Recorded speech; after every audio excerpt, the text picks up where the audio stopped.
Bismillahirrahmanirrahim. Assalamualaikum warahmatullahi wabarakatuh. Kembali lagi bersama saya Rio Wijaya di sebuah kisah misteri.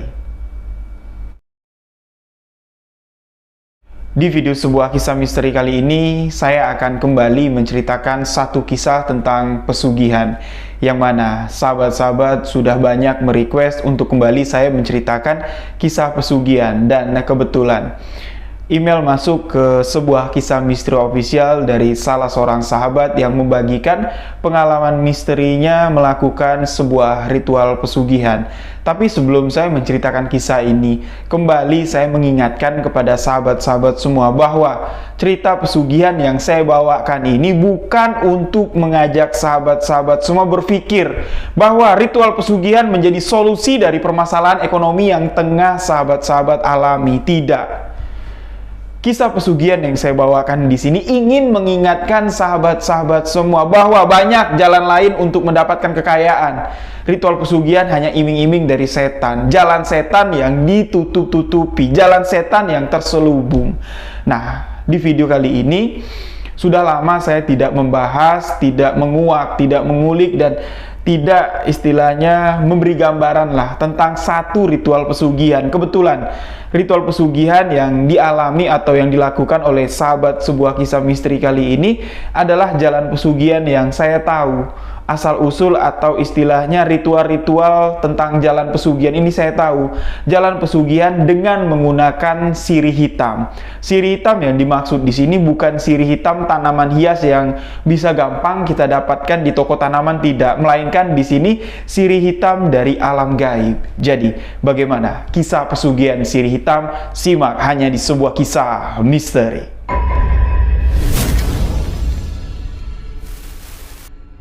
Kisah ini merupakan sebuah kisah kiriman dari salah seorang sahabat sebuah kisah misteri.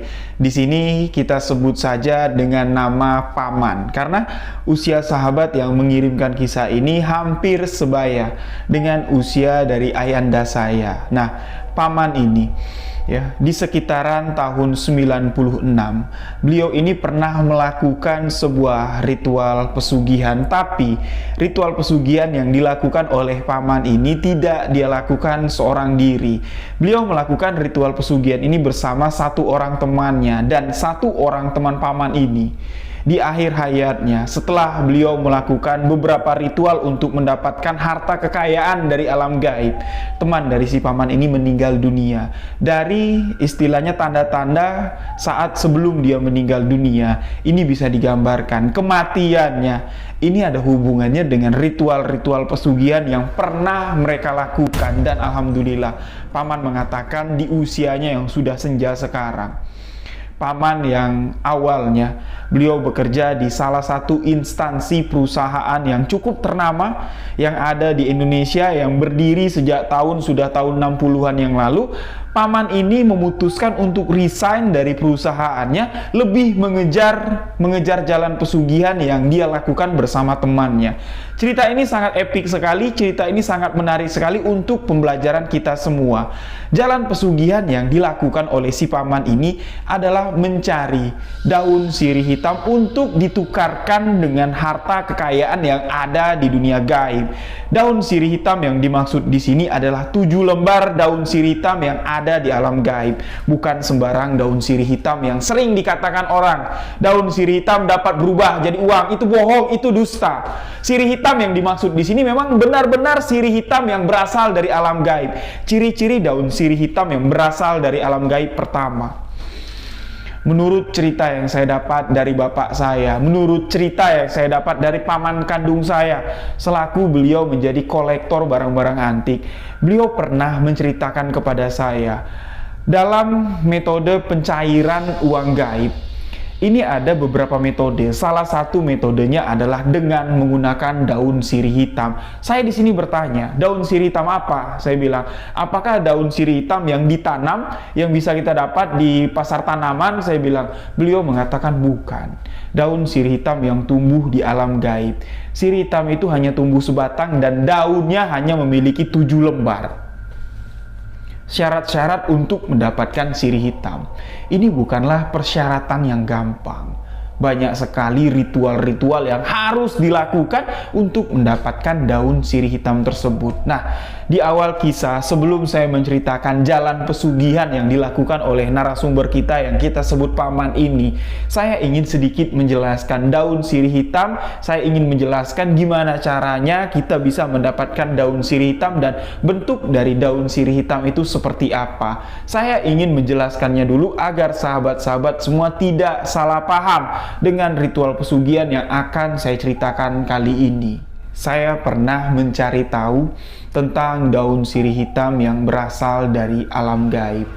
Beberapa tempat saya datangi yang konon katanya di tempat itu, kalau kita membuka tabir gaib, kalau kita membuka mata batin kita, kita dapat melihat tumbuhan yang disebut daun sirih hitam.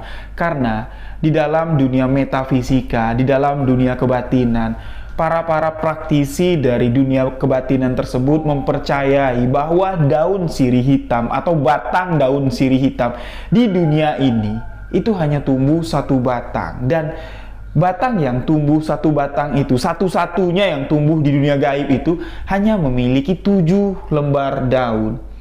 Ciri atau bentuk dari daun sirih hitam itu layaknya seperti daun sirih biasa.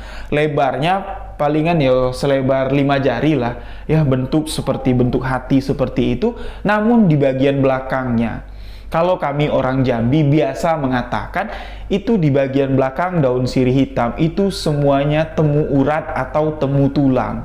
Yang mana di belakang daun sirih itu ada seperti 5 tulang, seperti 5 jari seperti ini, dan setiap ruas jari yang besar, ya, ruas tulang yang besar, antara ruang pertama dengan ruas kedua itu dihubungkan dengan ruas kecil, dan ruas kecil itu berhubungan, semuanya berhubungan tidak putus. Itulah yang dinamakan sirih hitam temu tulang. Nah, untuk mendapatkan sirih gaib tersebut, ini bukan istilahnya bukan hal yang main-main. Banyak sudah kolektor-kolektor barang antik memesan kepada praktisi-praktisi dunia gaib, berpesan kalau mbah, kalau akang, kalau emas, kalau pak D, kalau aki mendapatkan daun sirih hitam dari 7 lembar, dapat 1 aja, tolong kabarin kami, berapapun uang maharnya akan kami gantikan. Karena menurut kepercayaan dari kolektor-kolektor atau orang yang memerlukan daun sirih hitam, daun sirih hitam itu banyak sekali fungsinya. Pertama, orang yang memegang daun sirih hitam asli yang berasal dari dunia gaib, mereka akan tidak terlihat ketika memegang daun sirih hitam. Tubuhnya, jasadnya akan tidak terlihat di muka bumi ini. Dan yang kedua, yang paling dicari-cari oleh orang-orang penggila pesugihan, orang-orang yang gila harta pesugihan, konon katanya daun sirih hitam ini dapat ditukarkan dengan uang dari alam gaib. Nah, uang yang ada di alam gaib ini akan sedikit saya jelaskan dengan sepengetahuan saya. Konon katanya, menurut beberapa narasumber yang pernah saya temui tentang membahas uang gaib ini, mereka mengatakan alam manusia dengan alam gaib itu memang dunia yang berbeda, sebuah dimensi yang berbeda. Tapi orang-orang yang ada di dunia nyata, orang-orang pada zaman dulu yang memiliki karomah, orang-orang yang memiliki ilmu kebatinan tinggi, mereka ini dapat menitipkan harta kekayaan mereka di dunia yang nyata ini, berpindahlah harta kekayaan tersebut pindah ke alam gaib. Dan itu bukan perkara yang mudah, hanya orang-orang tertentu saja yang dapat melakukan ritual tersebut. Jangan nanti sahabat bilang, yo kalau memang bisa dipindahkan uang dari dunia nyata ke dunia gaib, kenapa nggak koruptor memindahkan uang-uangnya? Itu bukan perkara yang mudah. Dan uang-uang yang dipindahkan ini, itu adalah uang dari titik keringat, itu adalah uang yang halal. Makanya 2 dimensi ini dapat dibuka dan disatukan. Uang-uang yang mereka titipkan, itulah uang yang berkembang di alam gaib. Ketika orang yang menitipkan uang gaib ini meninggal dunia, beliau tidak menarik uangnya, tidak mengatakan kepada ahli warisnya kalau ada uang gaib yang dititipkan, dan mereka tidak tahu dan tidak dapat mengambil uang tersebut. Dan uang itulah yang akan terus berkembang numpuk di alam gaib, dan uang-uang tersebutlah yang diincar oleh pencari harta pesugihan uang gaib. Mungkin sampai di sini sahabat-sahabat bisa memahami. Dan kembali kita akan membahas ciri dari sirih hitam dari alam gaib tadi dan bagaimana cara untuk mendapatkannya. Biasanya orang-orang yang memang istilahnya berniat, orang-orang yang memang tujuannya untuk mencari daun sirih hitam yang berasal dari alam gaib, mereka ini memang harus bertirakat. Mereka harus melakukan beberapa prosedur lah istilahnya ya. Kalau kita ingin memiliki sesuatu barang yang di luar kemampuan kita di sini harus nyicil. Nah, orang-orang yang ingin atau praktisi-praktisi yang memang bertujuan kehidupannya itu memang ditujukan lah untuk mencari sirih hitam ini tadi, mereka memang bertirakat. Mereka keseharian mereka memikirkan daun sirih hitam, mencari informasi tentang daun sirih hitam, dan ritual-ritual itu harus tetap mereka lakukan. Seperti di bulan-bulan tertentu mereka ini harus berpuasa, puasa mutih, dan puasa mutihnya ini nggak main-main, bukan 1-2 hari. Di sini hitungan 100 hari. Lolos dalam 100 hari pertama, mereka akan melanjutkan di 200 hari yang akan datang. Nah, itu akan berputar terus sampai mereka ini menemukan di mana titik lokasi daun sirih hitam itu tumbuh. Karena sirih hitam ini dipercaya mereka ini tumbuh di alam gaib, dan ketika kita melakukan tirakat di Pulau Sumatera misalnya, kita memiliki keyakinan di Pulau Sumatera ini daun sirih hitam itu akan dapat tumbuh dari alam gaib. Kita bisa mengambilnya di Pulau Sumatera dengan keyakinan kita itu. Kita menjalankan beberapa prosedur tadi, kita melakukan beberapa ritual, dan setelah kita merasakan yakin, misalnya saya di Jambi, saya yakin daun sirih hitam itu tumbuh di Lampung, dan saya mendapatkan gambaran secara gaib di Lampung, tepatnya di daerah ini, lokasinya di alam gaib itu digambarkan, saya ingat tempatnya di mana, dan kita harus segera pergi ke lokasi itu.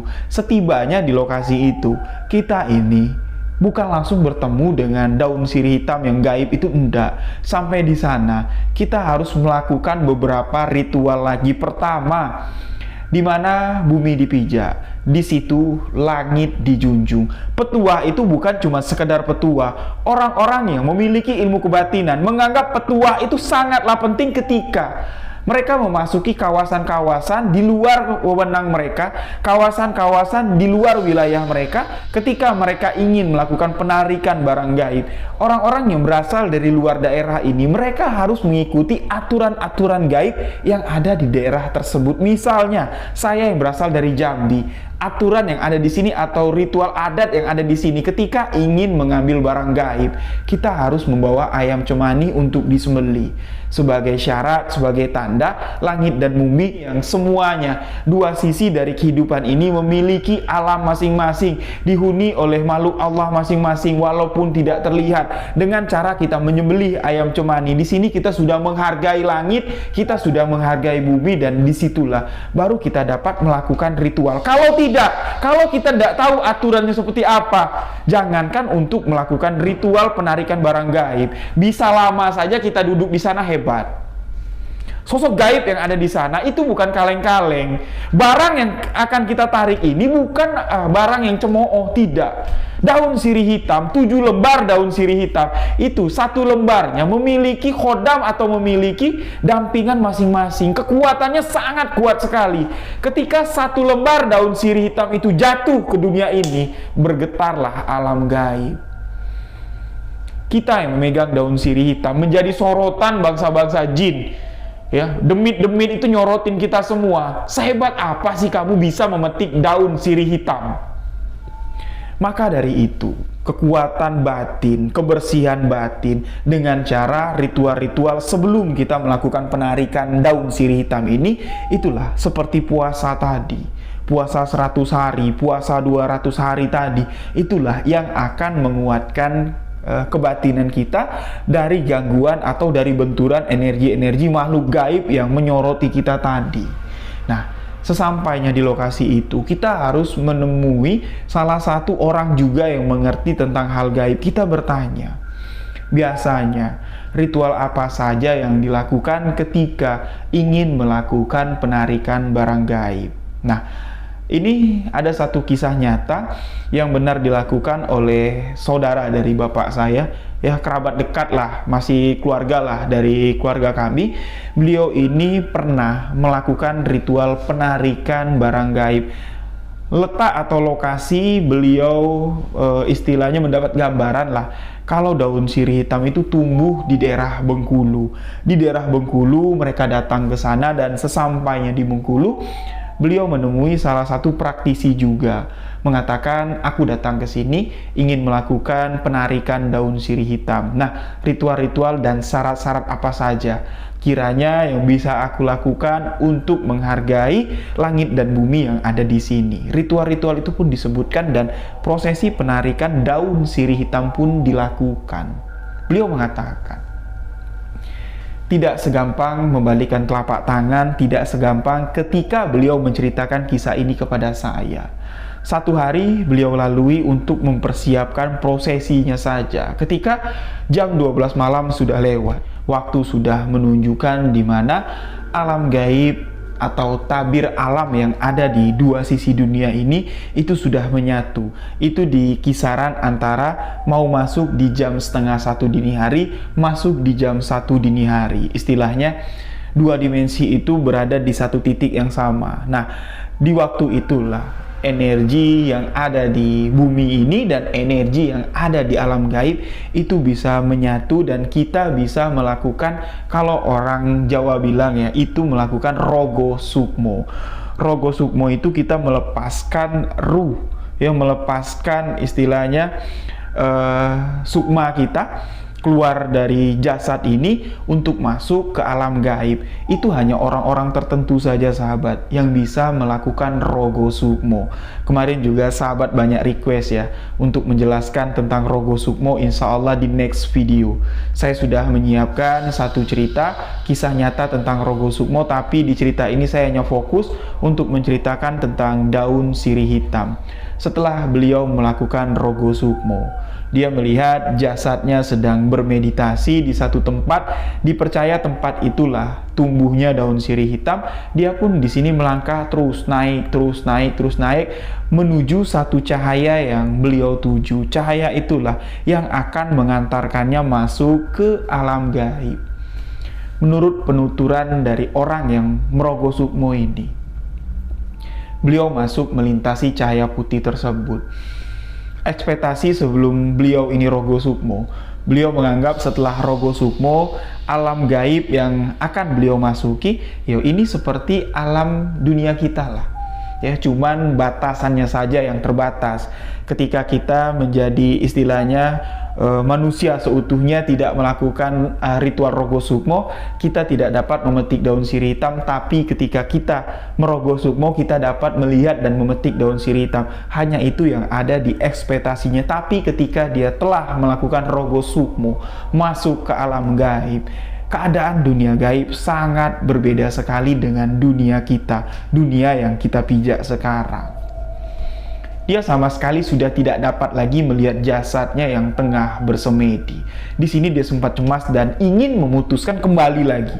Takutnya begini, ketika orang tengah merogo sukmo, dia sudah tidak dapat lagi melihat jasadnya, dia sudah tidak dapat lagi membayangkan jasadnya duduk di mana. Dikhawatirkan sukmo yang melayang ke alam gaib ini tidak akan dapat lagi masuk ke dalam tubuhnya.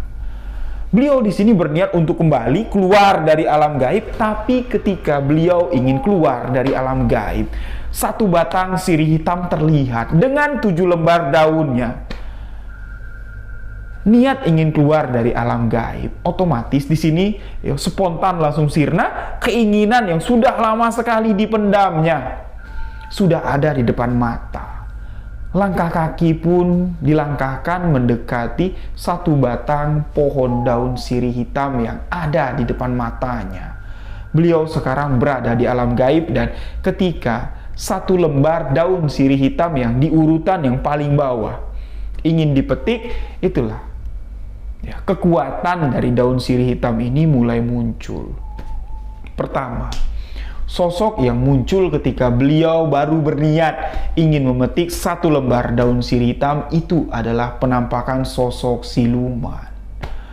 siluman dengan badan yang lebar, memiliki tangan yang kekar, tingginya lebih tinggi dari postur tubuh orang yang merogoh sukmo ini. Dan sosok siluman itu bertanya, "Untuk apa? Untuk apa kamu masuk ke dunia gaib? Untuk apa kamu bertirakat, meniatkan hatimu mendapatkan satu lembar daun sirih hitam?"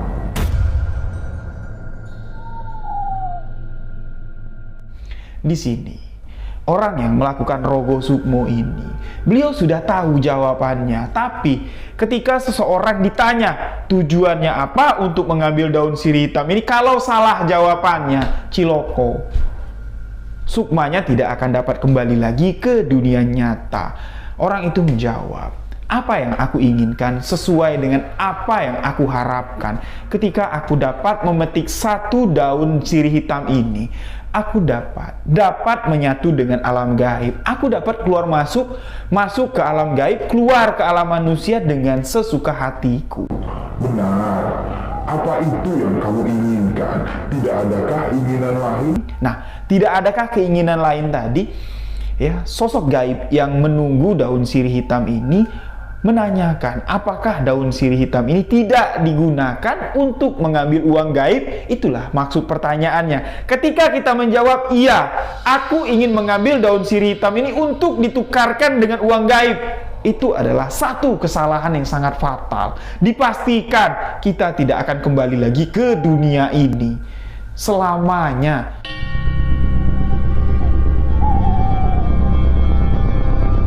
Sukma kita dipendam, sukma kita terkurung di alam gaib, dan jasad kita yang ada di dunia ini itu seakan-akan mati suri.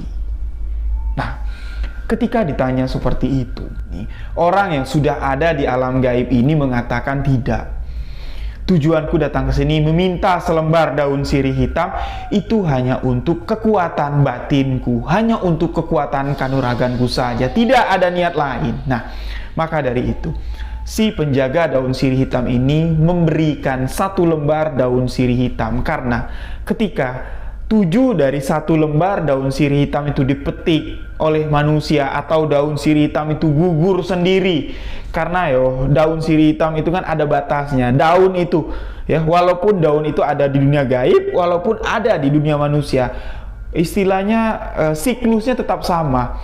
Mulai dari tunas, mekar, tumbuh, kering, dan gugur. Daun sirih hitam pun juga dapat gugur sendiri ke dunia ini, dan daun sirih hitam yang gugur ke dunia dengan sendirinya itu juga berfungsi, tapi tidak sekuat ketika kita memetik langsung daun sirih hitam yang masih segar dari batangnya. Nah, sosok gaib itu pun memberikan orang yang melakukan rogo sukmo ini untuk memetik satu lembar daun sirih hitam.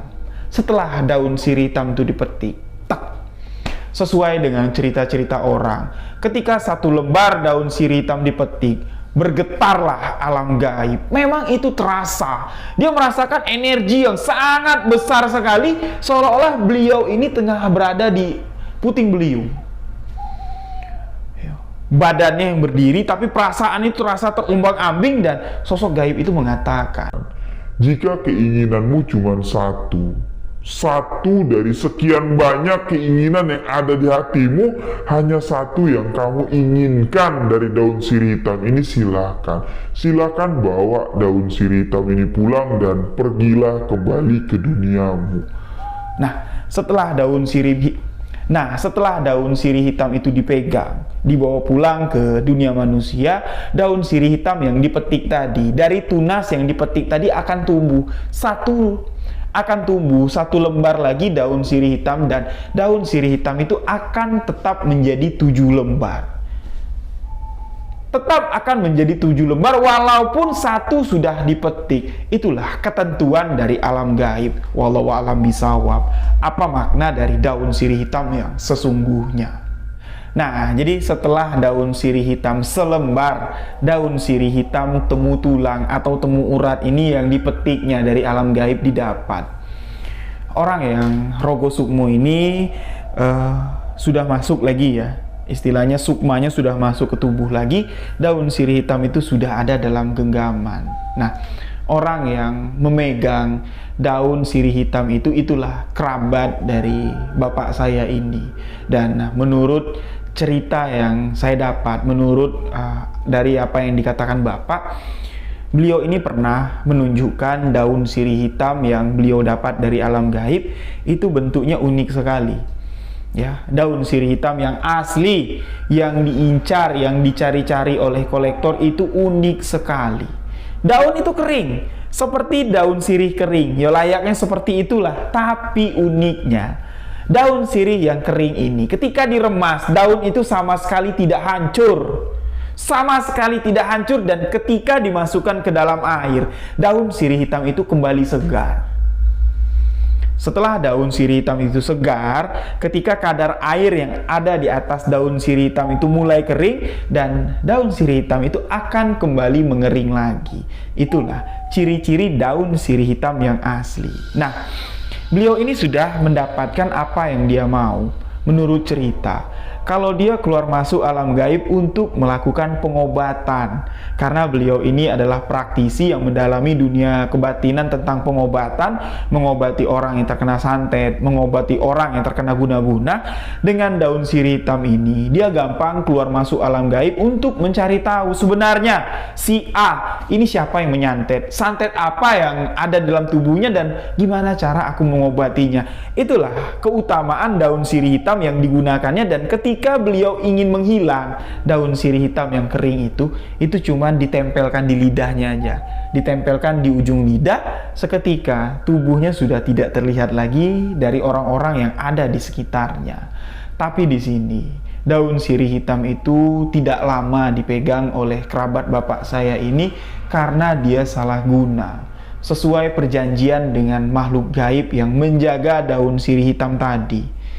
Tujuan kamu untuk mengambil daun sirih hitam ini apa? Dia mengatakan hanya untuk kekuatan kanuragan, hanya untuk bisa keluar masuk alam gaib, itu saja. Ditanya lagi sama makhluk gaib tadi, benar, apakah itu keinginan kamu? Dari banyak pikiran kamu, dari banyak keinginan yang ada di hati dan pikiran kamu, apakah itu tujuan kamu? Hanya untuk itu. Orang ini mengatakan iya, hanya untuk itu. Tapi ketika daun sirih hitam ini disalahgunakan, daun sirih hitam itu hilang dengan sendirinya, raib. Waktu itu dia didatangi oleh salah satu kolektor. Nah, kolektor ini menawar daun sirih hitam itu. Gimana? Kamu sudah membuktikan kalau daun sirih hitam ini asli dengan beberapa tes. Salah satunya dengan diremas, daun sirih hitam itu tidak hancur, dimasukkan ke dalam air, daun sirih hitam itu kembali segar, dan orang ini bisa hilang. Tiba-tiba hilang di depan kolektor, itu sudah menjadi satu bukti kuat bahwa daun sirih hitam ini asli. Dan kolektor itu menawar, berapa nominal uang yang harus kutebus sebagai mahar agar sirih hitam ini bisa pindah tangan. Otomatis kerabat dari bapak saya ini tidak ingin menjualnya. Nah, kolektor ini menawarkan kerjasama. Gimana kira-kira kalau kita kerjasama saja? Daun sirih hitam yang kamu miliki kita gunakan menjadi tiket masuk alam gaib untuk ditukarkan dengan harta kekayaan. Nah, disinilah keyakinannya goyah mendengar nominal uang kekayaan yang akan ditarik dari alam gaib. Itu nominalnya banyak sekali. Keyakinannya goyah dan mereka pun di sini melakukan kesepakatan. Tapi sebelum ritual-ritual dilakukan untuk mengambil harta kekayaan dari alam gaib, daun sirih hitam terlebih dahulu menghilang, raib dari muka bumi ini. Itulah gaib dari daun sirih hitam, tidak dapat disalahgunakan. Makanya saya ketika membaca artikel tentang orang yang memiliki daun sirih hitam, katanya daun sirih hitam ini bisa bawa kekayaan. Banyaklah artikel-artikel yang mengatakan seperti itu. Saya sama sekali tidak yakin. Karena saya sudah tahu duluan ya cerita tentang pengalaman orang yang memegang daun sirih hitam. Daun sirih hitam tidak dapat digunakan sembarangan. Nah, jadi itulah ya sedikit penjelasan tentang daun sirih hitam, dan kita akan masuk ke cerita dari sahabat yang mengirimkan pengalamannya melakukan ritual pesugihan dengan sirih hitam. Sahabat yang kita samarkan namanya menjadi Paman.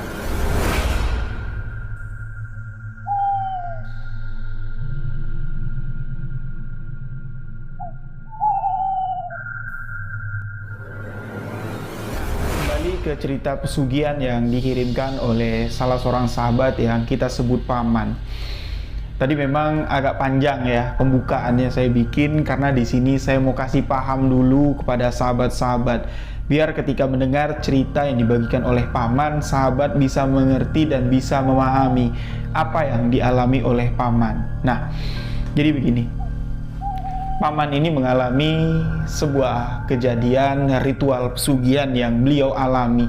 Beliau tidak sendirian mengalami ritual pesugihan ini, beliau bersama seorang temannya. Kita sebut saja dengan teman Paman. Kejadian ini mereka alami di tahun 1996, yang mana Paman ini merupakan seorang pegawai di salah satu instansi yang cukup berpengaruh di tahun itu.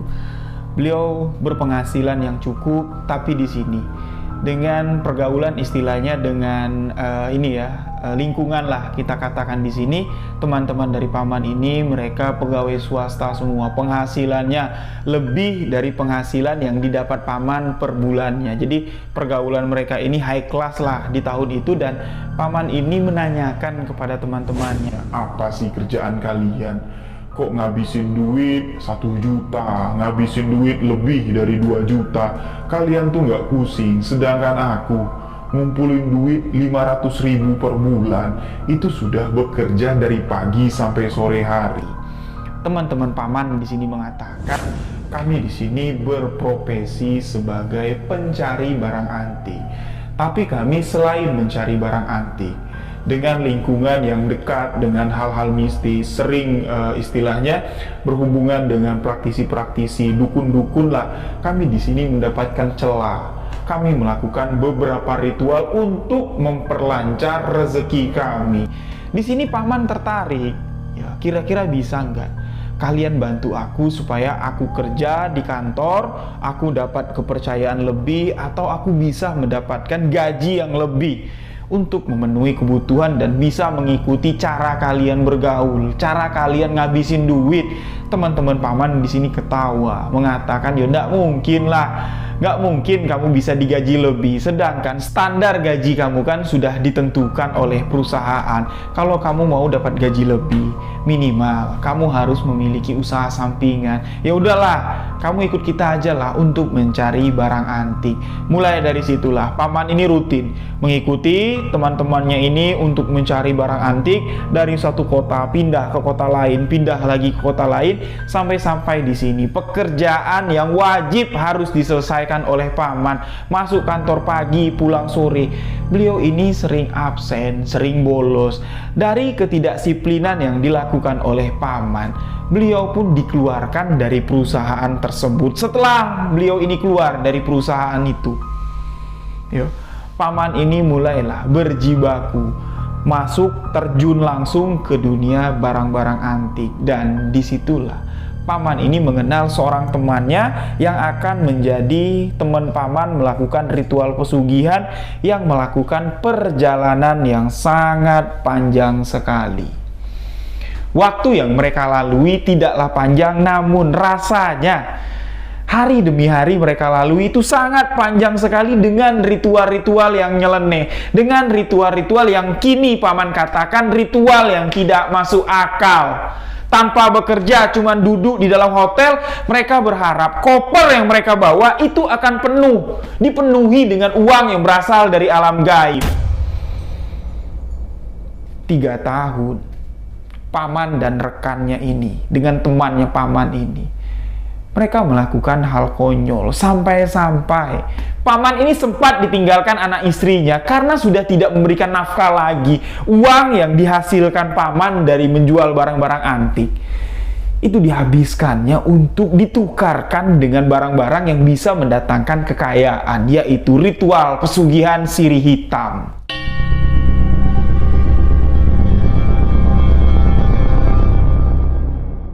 Dan disinilah perjalanan dari si Paman dan temannya si Paman menghabiskan waktu, menghabiskan uang, sampai-sampai mereka ini lupa dengan anak istrinya, dengan iming-iming seorang dukun.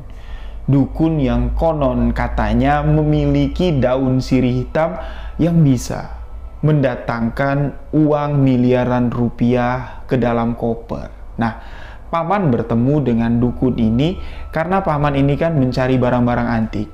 Beliau pergilah ke salah satu daerah yang tidak disebutkan namanya. Beliau bertemu dengan satu praktisi di sini. Kita sebut saja dengan nama Ki Jambrong. Ki Jambrong memang banyak sekali memiliki barang antik.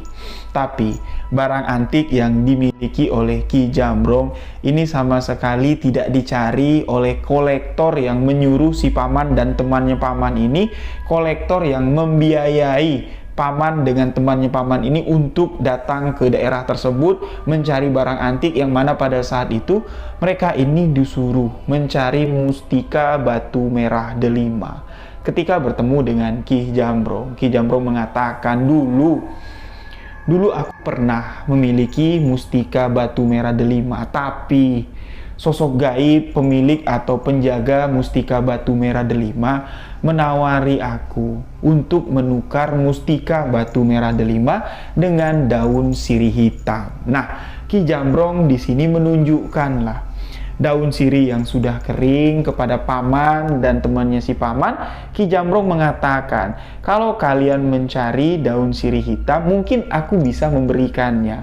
Terserah kalian ingin memberi mahar berapa, aku akan terima, asalkan daun sirih hitam ini kalian gunakan semestinya. Dan Ki Jambrong pun di sini memberikan petunjuk kepada paman dan temannya syarat-syarat atau kegunaan dari daun sirih hitam.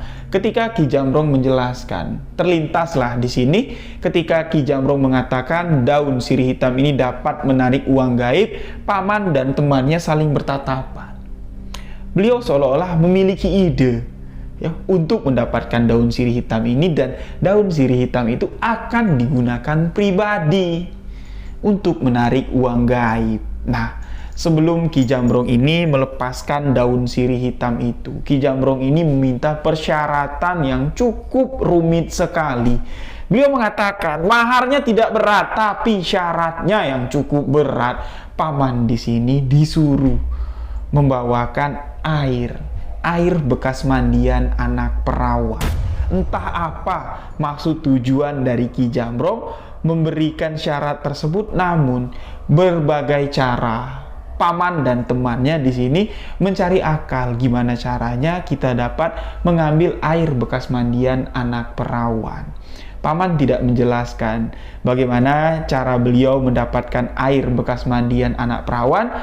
Paman mengatakan setelah air itu didapat, Ki Jambrong pun didatangi kembali dan air itu diberikan kepada Ki Jambrong. Entah apa kegunaan air itu, paman dan temannya si paman sama sekali tidak tahu. Beliau hanya memenuhi syarat yang diberikan oleh Ki Jambrong. Kurang lebih sekitar hampir 2 bulan, paman dengan temannya si paman bolak-balik ke rumah Ki Jambrong. Tapi di sini kesalahan dari si paman, dia tidak tahu ciri khusus dari daun sirih hitam yang benar, ciri dari daun sirih hitam yang asli.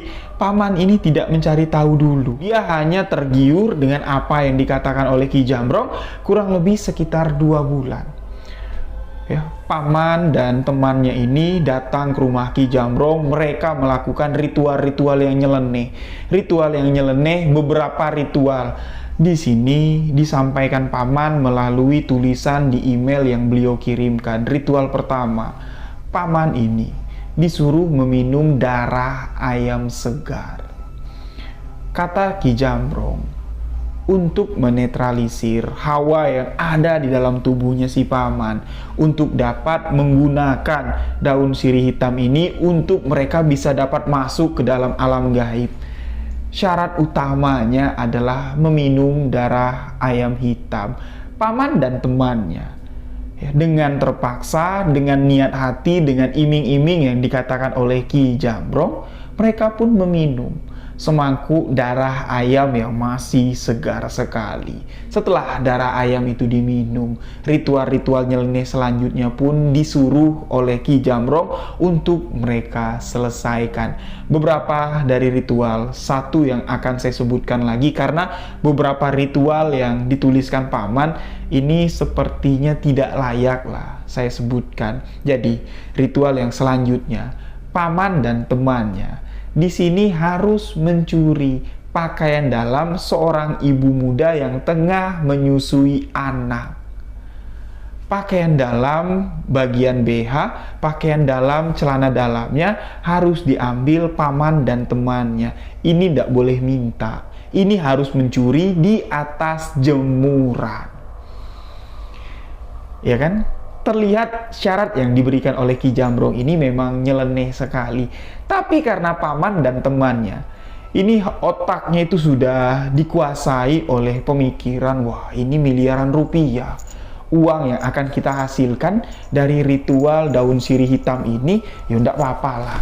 Kita melakukan syarat-syarat yang diberikan oleh Ki Jambrong. Mencuri dalaman ibu muda yang tengah menyusui itu dilalui oleh paman dan temannya. Makanya tadi saya bilang, waktu dari perjalanan paman melakukan ritual pesugihan ini singkat, tapi rasanya hari demi hari mereka lalui dengan panjang sekali. Karena hari demi hari kelakuan mereka ini semakin menjadi-jadi. Hingga puncaknya ketika pemberian atau penyerahan daun sirih hitam ini dilakukan oleh Ki Jambrong kepada paman dan temannya. Ki Jambrong memberikan daun sirih hitam itu tanpa mahar, karena persyaratan-persyaratan yang diminta sama Ki Jambrong sudah dipenuhi paman dan temannya.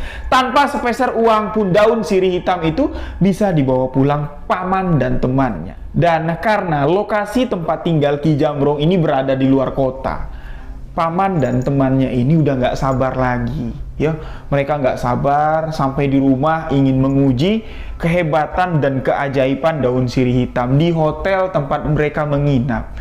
Mereka di sini langsung menguji kesaktian dari daun sirih hitam, karena menurut tata cara yang diberikan oleh Ki Jambrong, daun sirih hitam ini dapat digunakan untuk menarik uang gaib dengan syarat yang sudah ditentukan, dengan malam-malam yang sudah diberikan.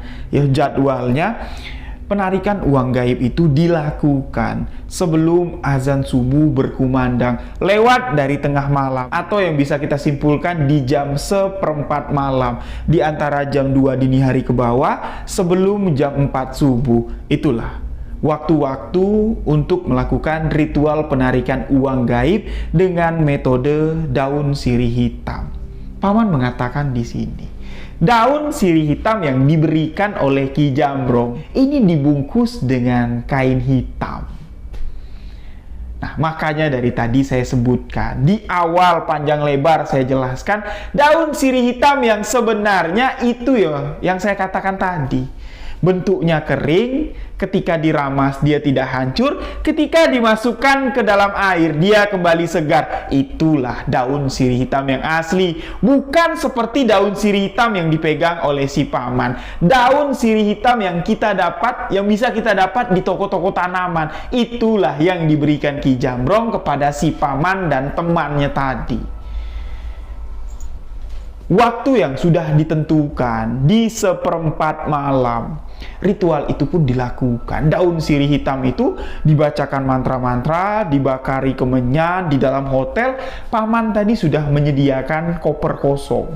Pakaian yang tadi dikeluarkan, ditaruh di atas tempat tidur, koper itu dikosongkan dan daun sirih hitam itu dimasukin ke dalam koper dengan harapan sesuai cerita dari Ki Jambrong.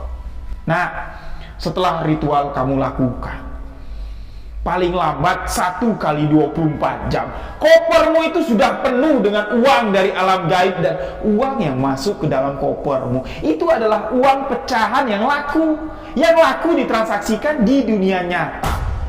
Karena uang gaib dengan uang nyata itu sama, bentuknya sama dan sama sekali tidak mencurigakan. Nah, paman tadi nggak berpikir lah, kalau daun sirih hitam yang diberikan oleh Ki Jambrong ini adalah daun sirih hitam yang biasa. Daun sirih hitam yang sama sekali tidak ada manfaatnya untuk melakukan ritual penarikan uang gaib 1 hari berlalu. Koper itu sama sekali belum menampakkan kalau di dalamnya ada isi. Paman mengatakan, caranya dia mengetahui koper itu belum ada isi bukan dengan dibuka, tidak. Paman cuma mengetuk bagian atas koper. Ketika suara di dalam koper itu masih nyaring, masih ada pantulan suara, berarti koper itu masih kosong. Nah, ketika nanti koper itu sudah kedap suara, diketuk sama paman, dup, dup, dup, dup, itu berarti koper kosong itu sudah dipenuhi dengan uang miliaran rupiah. 1 hari berlalu, mereka masih ada di dalam hotel tersebut, koper itu masih kosong, diketuk suaranya masih mantul. Temannya si paman mengatakan, ya udah, koper ini kita bawa pulang aja. Baju-baju kita masukkan ke tempat lain, kita pulang ke rumah. Loh, kalau pulang ke rumah, koper ini di rumah siapa? Nanti kalau aku taruh di rumah kamu, paman bilang. Kalau koper ini ada isinya, tiba-tiba kamu bilang kosong, aku nggak tahu. Lah terus gimana? Temannya paman bilang, ya udah, kamu nginep aja di rumah aku. Nah, jadi pulanglah mereka ke kota asal. Temannya si paman ini terpaksa harus menginap di rumahnya si paman untuk menyaksikan koper yang mereka bawa, yang di dalamnya ada daun sirih hitam, itu penuh dengan uang miliaran rupiah. 1 hari berlalu setelah menginap di rumah paman. Koper itu sama sekali tidak menunjukkan kalau di dalamnya sudah ada uang miliaran rupiah, dan mereka pun di sini putus asa. Dengan percobaan pertama, paman dan temannya akhirnya membuka koper tersebut dan mengecek daun sirih hitam itu masih utuh atau daun sirih hitam itu raib. Pemikiran mereka ini masih istilahnya masih dibalut dengan hal-hal mistis, masih dibalut dengan sugesti yang diberikan oleh si Mbah Jambrong. Dengan ketidakpahaman paman dan temannya si paman, mana daun sirih hitam yang asli, mana daun sirih hitam yang biasa. Mereka ini masih percaya dengan apa yang dikatakan oleh Ki Jambrong. Ritual-ritual untuk penarikan uang gaib pun terus mereka lakukan hingga dimana waktu sudah hampir menyentuh tahun ketiga. Ritual yang mereka lakukan sama sekali tidak membuahkan hasil. Dalam kurun waktu 3 tahun, mereka ini sudah beberapa kali datang lagi ke rumahnya si Mbah Jambrong menanyakan, Mbah, ini kok daun sirih hitam yang kamu kasih sama kami, yang katanya daun sirih hitam ini kamu dapat tukeran dengan demit. Demit itu minta batu merah delima yang kamu miliki dan kamu mendapatkan daun sirih hitam ini. Temannya si paman di sini seolah-olah menanyakan sesuatu yang tidak pantas ditanyakan sama si Mbah Jambrong yang notabene merupakan dukun. Temannya paman menanyakan, Mbah, kalau memang benar daun sirih hitam ini dapat menarik uang gaib miliaran rupiah, kenapa Mbah saja yang tidak melakukan ritual itu dan kita bagi hasil? Nah, dengan pertanyaan yang diberikan oleh temannya paman, di sini mukanya si Mbah Jambrong itu terlihat merah dan di situ dia marah. Dia mengatakan, aku ini dukun loh, juru kunci. Nggak akan bisa aku melakukan ritual yang seperti kamu katakan. Kalau kamu nggak percaya dengan keajaiban, dengan kekuatan gaib dari sirih hitam yang kuberikan, kembalikan daun sirih hitam itu, akan kuterima dengan senang hati. Tapi di sini paman masih dengan kepercayaan 100 powerful. Beliau mengatakan, ya udahlah Mbah, mungkin temanku ini nggak sabar. Yuk kami coba lagi Mbah. Nah, sampailah di mana tahun ketiga. Setelah paman dan temannya ini beberapa kali melakukan percobaan untuk menarik uang gaib, datang ke tempat Mbah Jambrong. Mbah Jambrong di sini terus memberikan motivasi layaknya seperti Mario Teguh, memberikan motivasi, kamu pasti berhasil. Nah, kamu coba lagi. Memang motivasi yang diberikan oleh Mbah Jambrong itu tidak semudah yang dilakukan oleh paman dan temannya dan tidak setimpal dengan waktu yang telah mereka habiskan. 3 tahun bukan waktu yang singkat. Perjalanan yang sangat panjang sekali, hari demi hari yang sangat berat mereka lalui. Dan hingga pada suatu ketika, temannya si paman ini datang seorang diri ke rumah si Mbah Jambrong dan mengembalikan daun sirih hitam tersebut. Nah, saat temannya si paman ini mengembalikan daun sirih hitam tanpa sepengetahuan paman, paman lantas di sini marah, loh, daun sirih hitam ini kan punya kita sama-sama. Kenapa kamu kembalikan sendiri ke rumah si Mbah Jambrong? Ternyata temannya si paman ini sadar selama 3 tahun mereka ini dibualin. Mereka ini dipermainkan oleh si Mbah Jambrong. Kamu tahu nggak? Daun sirih hitam yang diberikan oleh Mbah Jambrong itu daun sirih hitam yang bisa kita dapat di toko tanaman. Oh, masa sih? Loh, masa kamu nggak tahu itu daun sirih hitam biasa? Ternyata temannya si paman ini orang yang memiliki intelektual lebih tinggi dari paman. Dia mencari tahu, dia bertanya kepada orang-orang bahwa daun sirih hitam yang dipegangnya itu tidak menandakan daun sirih hitam gaib. Terlihat dari ruas belakangnya, daun sirih hitam yang sudah mulai mengering, yang ada di dalam bungkusan kain hitam, daun sirih hitam itu pun mulai hancur. Itu menandakan kalau itu bukan daun sirih hitam asli. Nah, dari konflik antara temannya si paman dengan si Mbah Jambrong, di sini ya keseharian dari temannya si paman ini mulai berubah. Terlihat dari kesehatannya mulai menurun. Terlihat dari raut wajahnya yang tadinya ceria.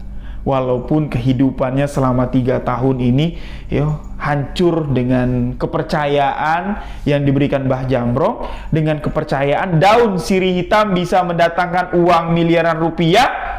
Ketika dia sadar selama 3 tahun dia dipermainkan, kehidupannya itu serasa balik lagi lah. Walaupun waktu, uang itu sudah dihabiskan banyak sekali, dia tidak peduli. Yang penting sekarang dia terlepas dari tipu daya Mbah Jambrong. Sekarang setelah konflik dengan Mbah Jambrong, wajahnya itu terlihat murung dan terlihat pucat. 2 minggu setelah konflik dengan Mbah Jambrong, teman dari si paman meninggal dunia dengan tanda-tanda yang sangat mengerikan sekali. 4 hari sebelum dia meninggal dunia, dia mendatangi paman dan mengatakan, tadi malam aku mimpiku aneh sekali. Masa iya? Aku mimpi melihat badanku sendiri. Aku mimpi bisa ngobrol dengan diriku sendiri. Maksudnya apa ya? Paman di sini yang tidak memiliki bekal ilmu kebatinan, dia mengatakan, mungkin kamu kecapean kali. Istirahat, minum obat sana. Wajahmu semakin hari semakin terlihat pucat. Dan 4 hari setelah dia mengatakan mimpi aneh, mimpi melihat tubuhnya sendiri, ngobrol di alam mimpi dengan tubuhnya sendiri, temannya si paman meninggal dunia. Dan paman di sini mengatakan, setelah bertahun-tahun kematian dari temannya, paman baru sadar kematian dari temannya ada sangkut paut dengan Mbah Jambrong. Karena setelah kematian temannya si paman, paman ini masih memiliki 50% kepercayaan dengan ritual daun sirih hitam. Pesugihan daun sirih hitam ini kembali mendatangi si Mbah Jambrong, meminta kembali, mana Mbah daun sirih hitam yang dulu pernah dikembalikan oleh temanku? Kenapa kamu tanya barang yang sudah dikembalikan? Mbah, itu kan yang mengembalikannya temanku, bukan aku. Temanku sudah meninggal loh Mbah, kasihan banget. Nah, jadi si Mbah Jambrong ini seolah-olah nggak peduli dengan temannya si paman yang meninggal dunia, dan dia menanyakan kepada paman, kamu yakin dengan ritual pesugihan daun sirih hitam? Kalau kamu yakin, silakan ambil. Kamu bawa daun sirih hitam ini, kamu lakukan ritual-ritual yang sudah pernah saya jelaskan. Bodohnya si paman. Dia mengambil kembali daun sirih hitam itu, dan sesampainya di rumah, paman kembali melakukan ritual-ritual konyol yang sama sekali tidak membuahkan hasil. Dengan tidak tahunya si paman ini mana ciri dari daun sirih hitam yang asli dengan daun sirih hitam yang palsu, paman ini terus mengikuti saran dari si Mbah Jambrong ini melakukan ritual-ritual yang disuruhnya. Bahkan paman mengatakan, saking kan paman ini yakin dengan ritual tersebut, dia sampai mengabaikan anak istrinya.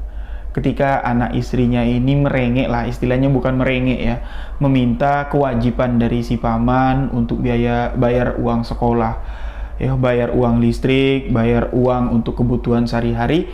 Paman ini seolah-olah menggambarkan kepada keluarganya, tunggu dulu, beberapa hari lagi mungkin Bapak akan dapat duit besar dari usaha yang telah Bapak lakukan. Sampai-sampai di sini yang paling miris sekali, anak-anak dari si paman ini percaya dengan apa yang dijanji-janjikannya. Bahkan di sini istrinya paman yang tadinya menentang keras apa yang dilakukan oleh suaminya, bahkan pernah lari dari rumah karena tahu kekonyolan yang dilakukan oleh paman. Tapi karena kepercayaan diri paman menyatakan ini akan berhasil. Apa yang Bapak lakukan sekarang akan menuaikan hasil dan membuat hidup kita akan makmur. Keluarga dari paman ini percaya dengan buayan yang diucapkannya. Iming-iming dari harta kekayaan yang nggak tahu asalnya dari mana. Paman berharap uang itu tiba-tiba masuk ke dalam koper dengan bantuan daun sirih hitam. Nauzubillahi min zalik.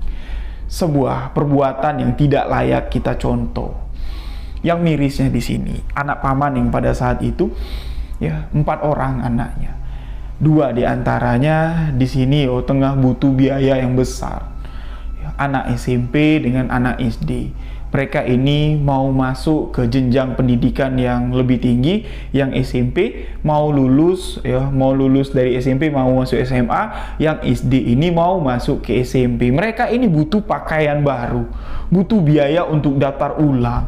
Mereka di sini meminta kepada paman dan mereka di sini percaya dengan apa yang dikatakan paman. Beberapa hari lagi, Nak, apa yang Bapak usahakan akan membuahkan hasil. Kalian tunggu. Bapak akan belikan pakaian baru, bukan 1, 2, 3 nanti Bapak belikan. Sepatu, kita beli yang bagus. Buku, Bapak belikan buku yang bagus. Nah, anak-anak paman pun di sini menunggu dan di mana saatnya ketika masuk sekolah, kebutuhan mereka sama sekali tidak dapat terpenuhi. Disitulah paman ini baru sadar. Selama ini buayan janjian yang dijanjikan oleh paman itu adalah pemikiran yang beliau dapat dari setan.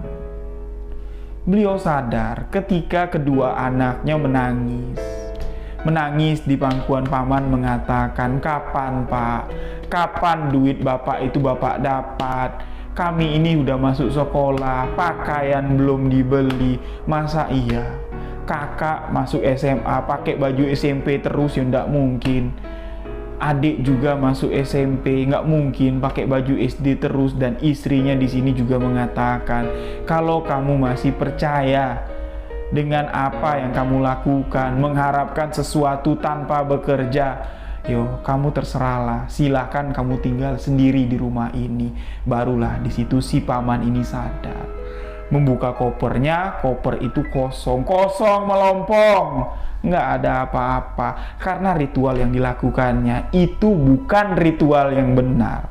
Benar dalam arti kata, bukan dibenarkan, tapi itu adalah perbuatan yang sia-sia. Bekerjalah kamu, maka rezeki akan Allah berikan. Itu sudah tertulis di dalam Al-Quran. Bukannya mengharapkan dari selembar daun sirih hitam. Nah, itulah kisah yang diceritakan oleh paman. Setelah paman ini sadar apa yang telah dilakukannya, daun sirih hitam yang dipegang sama si paman ini merupakan daun sirih abal-abal. Paman datang ke rumah Ki Jamrong, melabrak Ki Jamrong, dan Ki Jamrong mengatakan, "Ya itu kepercayaan kamu. Aku hanya memberikan apa yang aku miliki. Kalau kamu percaya, ya percaya. Kalau enggak, kamu sudah membuktikan. Terserah kamu mau berpikir apa." Itulah yang dinamakan dukun abal-abal. Jadi banyak ya, apalagi sekarang yang sedang viral, dukun abal-abal yang mengatasnamakan agama. Ini sudah banyak ya, orang-orang yang mencoba ingin membuktikannya. Tapi di sini saya tegaskan, jangan sahabat-sahabat berpikir semua dukun yang terbongkar di media sosial, semua dukun yang terbongkar di jagat maya itu adalah benar-benar dukun. Di sini saya juga tidak mengatakan dukun itu ada, dukun itu benar, tidak. Tapi semua yang ditampilkan di layar kaca, di media sosial itu hanya sekedar hiburan. Cerita misteri yang saya bagikan kali ini, banyak sekali pelajaran yang bisa kita dapat, dan sekaligus di sini saya ingin memberikan sedikit gambaran tentang sesuatu yang gaib, sesuatu yang kita anggap tidak ada namun nyata. Itu adalah tentang daun sirih hitam. Jadi, kisah yang dibagikan oleh paman ini banyak sekali hikmah, pelajaran yang dapat kita petik. Kesabaran. Kesabaran dalam melakukan sesuatu. Itu ada istilahnya hal yang harus kita sabarkan. Seperti sabar kita tengah berdagang, sabar menunggu pembeli. Itu wajib. Sabar itu wajib kita tanamkan karena hasilnya itu akan nyata. Ada barang yang akan kita jual, ada pembeli yang akan membeli dan kita akan mendapatkan keuntungan. Tapi bukan sabar seperti yang dilakukan oleh paman. Sabar yang tidak berujung, sabar yang tidak tahu batas sabarnya kemana. 3 tahun paman ini menunggu, tidak ada hasilnya. Makanya dari itu, sebelum kita melakukan sesuatu, lebih baik kita pelajari dulu dunia apa yang akan kita geluti. Mistis. Setidaknya kalau kita terjun ke dunia mistis, kita harus tahu mistiknya dulu.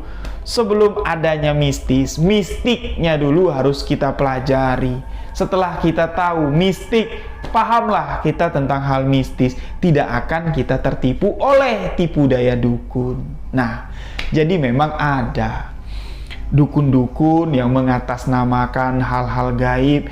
Itu cuman sekedar mencari pundi-pundi rezeki. Ya, keuntungan lah, cuan kalau bahasa sekarangnya. Itu memang ada. Kategori dukun-dukun seperti itu adalah dukun-dukun yang mengatasnamakan kekuatan gaib, yang mana sebenarnya mereka ini tidak memahami apa itu gaib, apa itu mistik, dan apa itu mistis. Banyak pemahaman sebelum kita terjun ke dunia tersebut. Kita pahami dulu seperti paman. Ya, seperti di awal kisah tadi. Kenapa saya terlebih dahulu mengungkap apa itu pesugihan, apa itu istilahnya daun sirih hitam, bentuknya gimana? Karena untuk menambah pemahaman sahabat-sahabat tentang apa yang telah terjadi di cerita paman ini. Nah, karena di setiap video-video sebuah kisah misteri, ketika saya membacakan kisah misteri, itu tidak plek. Istilahnya, cerita dari sahabat kita saya bacakan dari A sampai Z, dari alinea pertama sampai akhir, seperti itu yang saya bacakan, tidak. Tapi di sini saya memiliki konsep, sahabat-sahabat, agar cerita misteri yang saya bawakan ini dapat bermakna, khususnya untuk dapat mengingatkan saya sendiri dan dapat diambil hikmah oleh sahabat-sahabat semua. Cerita yang dituliskan oleh sahabat, saya ambil, saya bawakan di dalam cerita misteri dengan cara saya membawakannya. Dan di sini, di setiap potongan-potongan kisah, itu saya selipkan makna dari kisah tersebut menurut pandangan pribadi saya sendiri untuk menjadi pemahaman kita. Ya, semoga sahabat-sahabat paham. Seperti kisah dari paman ini. Paman mengatakan, saya pergi ke hotel. Sesampainya di hotel, saya menaruh daun sirih hitam itu di dalam koper dan saya menunggu 1 malam. Tapi 1 malam itu tidak dapat hasilnya. Nah, dari kalimat yang barusan saya katakan sesuai dengan tulisan dari si paman, saya tambahkan lagi seperti yang sudah saya katakan. Paman di sini mencoba. Uangnya diharapkan bisa masuk ke dalam koper. Saya kasih gambaran, koper itu kosong. Ketika koper itu kosong seperti gimana bunyinya, ketika koper itu ada isinya seperti apa bunyinya. Itu hanya sekedar ingin menggambarkan kepada sahabat-sahabat agar sahabat-sahabat itu bisa masuk meresap ke dalam cerita, seolah-olah kalian semua berada di lokasi paman, menjadi karakter paman di dalam cerita ini. Nah, mungkin itu bisa sedikit menjawab pertanyaan dari sahabat-sahabat. Loh, kok kenapa Bang Rio di setiap cerita bisa masuk ke dalam karakter cerita, bisa membawa kita masuk ke dalam cerita tersebut? Yo, itulah. Saya mencoba mengajak sahabat-sahabat semua masuk ke dalam cerita. Seperti halnya saya ketika saya menjadi karakter paman, membawakan cerita paman. Saya harus menjadi paman. Saya harus menjabarkan tulisan dengan kalimat, dan kalimat itu akan mensugesti sahabat-sahabat semua masuk ke dalam storytelling yang saya bawakan. Monolog, itulah gaya bicara yang saya bawakan di konten sebuah kisah misteri. Nah, semoga video-video sebuah kisah misteri dapat menghibur sahabat-sahabat semua, dan alhamdulillah jika mana video yang saya bawakan dapat bermanfaat. Dan ingat, cerita pesugihan yang saya bawakan bukan untuk mengajak sahabat-sahabat semua, mari sama-sama kita ungkap fakta kebenaran dari pesugihan. Tidak ada jalan pesugihan yang benar, tidak ada. Saya mengatakan itu karena saya pernah terjun langsung menginjak ranah pesugihan. Kisahnya sudah saya bagikan, boleh cek di video-video saya sebelumnya. Ada kisah pribadi saya sampai saya berniat untuk melakukan ritual pesugihan. Nah, jadi lebih baik menceritakan sebuah kisah misteri daripada menyembunyikan fakta di balik sebuah realita. Tidak ada cerita yang ditambah-tambahkan, tidak ada cerita yang dilebih-lebihkan. Semua hanya untuk pemahaman kita semua. Saya Rio Wijaya, mohon maaf jika ada salah-salah kata, salah ucap dalam penyampaian kisah ini. Inilah sebuah kisah misteri mengungkap fakta di balik realita. Saya Rio Wijaya mengucapkan wabillahi taufik wal hidayah. Wassalamualaikum warahmatullahi wabarakatuh. Salam sebuah kisah misteri.